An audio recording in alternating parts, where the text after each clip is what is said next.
Here at Vet Talk TV, we go to extraordinary lengths to get our facts right. Well, Dr Jacob Michelsen, thank you for joining us on Vet Talk TV. I see you grew up in Byron Bay. No.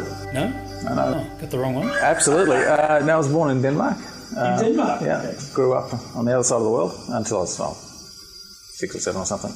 Came to Australia with my parents for 2 years, and I've been hanging around ever since, more or less. So, went through Sydney University and then had our own practice in southwest Sydney, which we ran for, I think, 15 years with my wife, who's a vet. And then by 2006, got a bit burned out with all that, moved back to Denmark to live permanently, and came back in 2008 because Danish was a little harder than my wife had figured.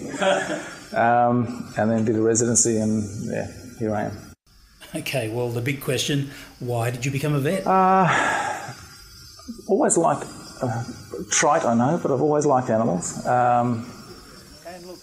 And as I've got older, I think I feel myself as something of an advocate for them, to try and give them, I suppose, the best possible treatment that we can give.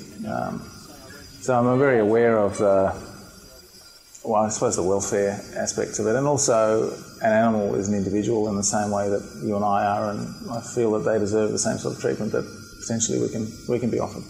So I suppose that's the longer answer. Yeah. Now, I hear you're a big fan of hip replacements with minimal invasive techniques. Tell us all about that. Well, I think when you're talking hip replacement, minimally invasive is a relative term. It's still a very invasive procedure no matter what you do. So, but that being said, essentially you make a small incision, perhaps 8 to 10 centimetres long. You cut the head and neck off the femur and insert a stem, and then remount the cup where the hip sits and place a titanium shelled cup in there as well, and then put everything back together and close it up. It makes it really simple. Wow, in theory, yes, but in practice it's sometimes a little more difficult than that. So.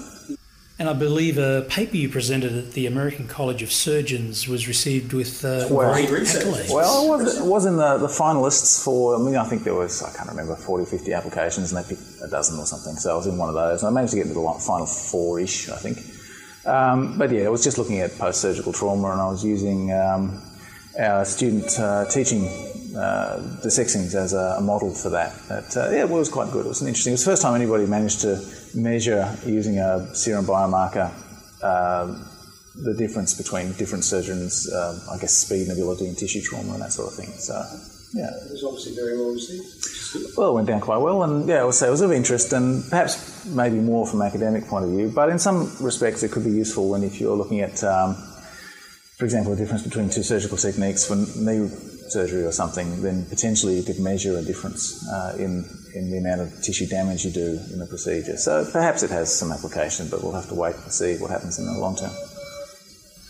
Okay, so you've recently joined forces with Dr Sarah Webb, is it, and formed the Animal Referral Hospital in Canberra. That's right. We're there, 5 days a week, I guess, and we have the emergency people after hours. And yeah, we're offering a sort of a full service surgical service there, and soon hopefully a medicine service as well. Well, vet students often want to follow in the footsteps of specialists like yourself. So what message would you have for those that aspire to be just like you? Well, it takes a lot more dedication, I think, to go down the specialist route than most people realise.